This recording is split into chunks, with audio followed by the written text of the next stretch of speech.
Morning student, sentences की online class में आज हम छत्तीसगढ़ खंड से चैप्टर 5 नाना साहिब की पुत्री देवी मैना को भस्म कर दिया गया पढ़ रहे हैं, जिसकी लेखिका हैं चपला देवी।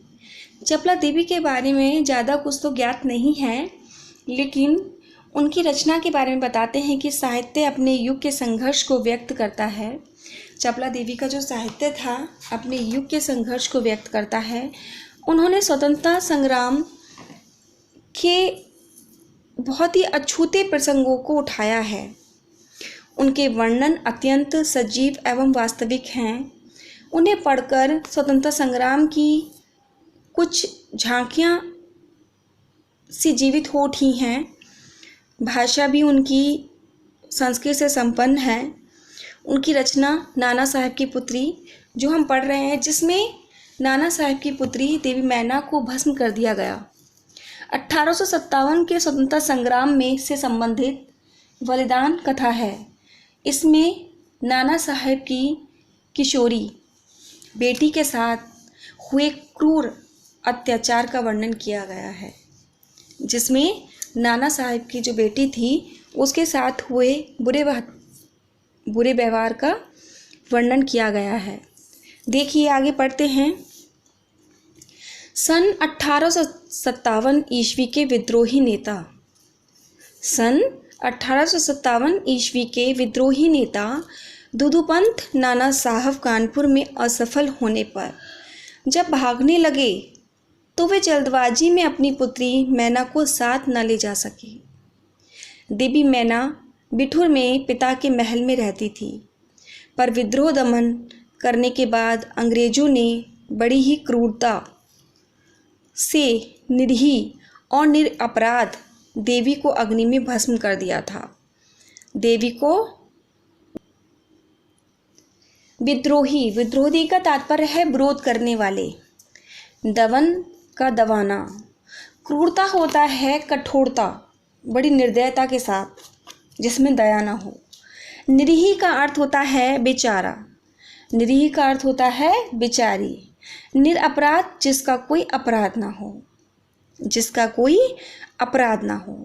रोमांचकारी से तात्पर्य है रोए खड़े करने वाला, अर्थात बहुत ज़्यादा भयानक। और द्रवीभूत से तात्पर्य है करुणा से पिघला। द्रवीभूत का तात्पर्य है करुणा से पिघला। किससे पिघला? करुणा से। उसका रोमांचकारी वर्णन पाषाण हृदय को भी एक बार द्रवीभूत कर देता है। कानपुर में भीषण हत्याकांड करने के बाद अंग्रेजों का सैनिक दल बिठूर की ओर गया। बिठूर में नाना साहब का राजमहल लूट लिया गया, पर उसमें बहुत थोड़ी संपत्ति अंग्रेजों के हाथ लगी। इसके बाद अंग्रेजों ने तोप के गोलों से नाना साहब का महल भस्म कर देने का निश्चय कर दिया।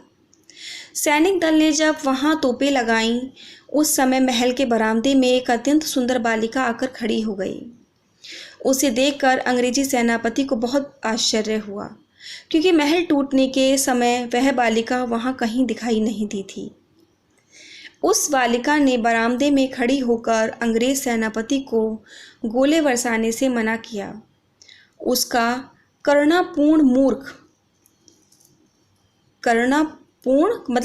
से भरा हुआ मुख और अल्पवयस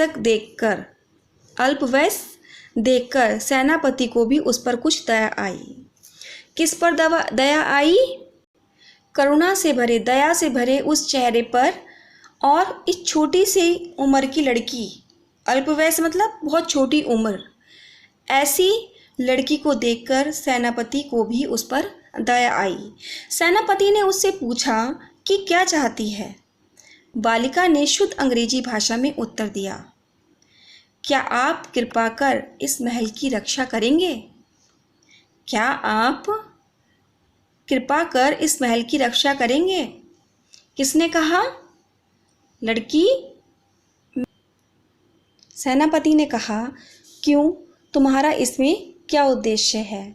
बालिका ने उत्तर दिया, आप ही बताइए कि ये मकान गिराने में आपका क्या उद्देश्य है?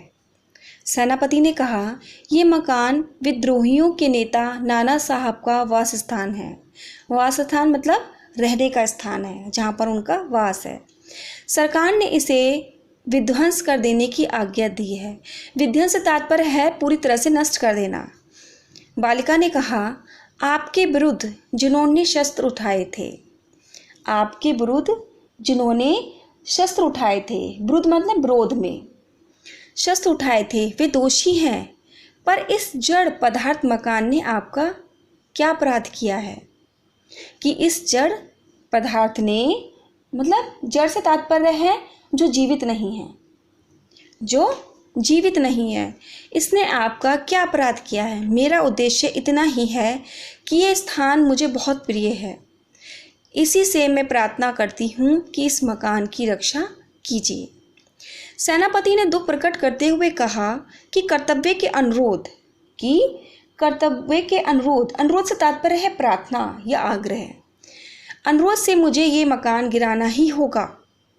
इस पर उस बालिका ने अपना परिचय बताते हुए कहा कि मैं जानती हूँ कि आप जर्नल हैं। आपकी प्यारी कन्या मैं और मुझ में बहुत प्रेम संबंध था। आपकी प्यारी कन्या मेरी और मुझ में बहुत प्रेम संबंध था। कई वर्ष पूर्व मैरी मेरे पास बराबर आती थी और मुझे हृदय से चाहती थी। उस समय आप भी हमारे यहाँ आते थे और मुझे अपनी पुत्री के ही समान प्यार करते थे। मालूम होता है कि आप वे सब बातें भूल गए हैं। मेरी की मृत्यु से मैं बहुत दुखी हुई थी। उसकी एक चिट्ठी मेरे पास अब तक है। ये सुनकर सेनापति के होश उड़ गए। उसे बड़ा आश्चर्य हुआ और फिर उसने उस बालिका को भी पहचाना और कहा, अरे ये तो नाना साहब की कन्या मैना है। इस प्रकार अपनी समझदारी और चतुराई से उसने जनरल है को भी वो कार्य करने से रोक दिया।